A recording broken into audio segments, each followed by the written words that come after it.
Hello అండి, నమస్తే. నేను మీ Manjula. Welcome back to Nari's kitchen.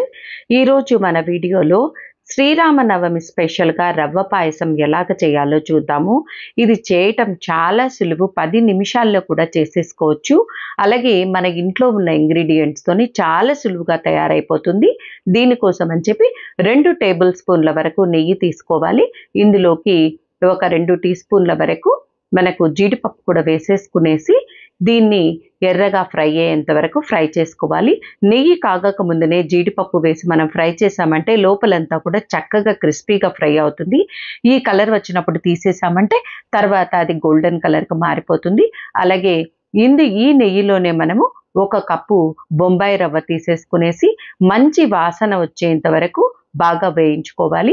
1 cup అంటే ఇది 50 గ్రాముల వరకు ఉంటుంది. ఈ రవ్వ మంచి వాసన వచ్చేంత వరకు వేయించిన తర్వాత ఇందులోకి 2 కప్పుల నీళ్లు కూడా తీసేసుకునేసి ఈ మీడియం ఫ్లేమ్లో పెట్టేసుకొని ఈ నీళ్ళంతా కూడా వేయాలి. అలాగే ఇది నీళ్లు వేసేటప్పుడు రవ్వ అనేది ఉండకట్టేస్తుంది.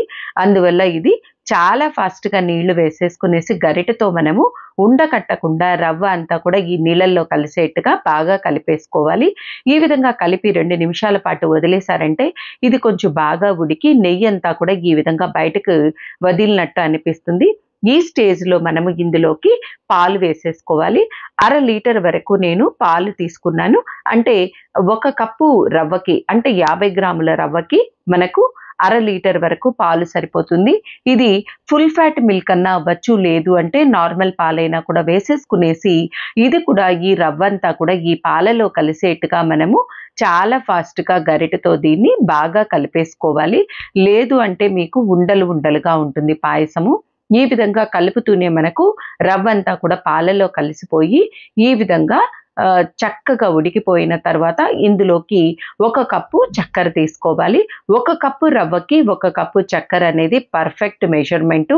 ఒకవేళ మీరు కనుక చక్కెర ఎక్కువ తినేవాళ్ళైతే ఇంకొంచెం వేసుకోవచ్చు.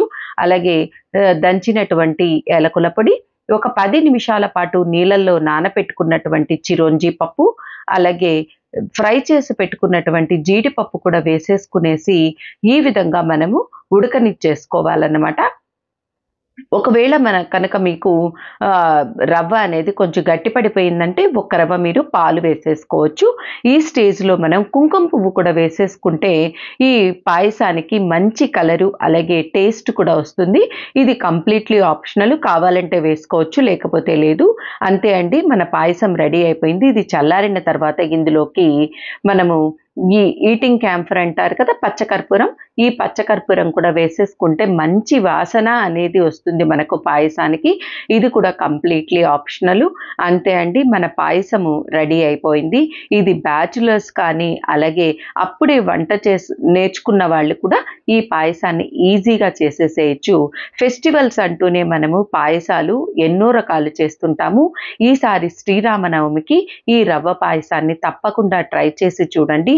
అలాగే ఈ రెసిపీ కనుక మీకు నచ్చినట్లయితే please like, share and subscribe to Nari's kitchen.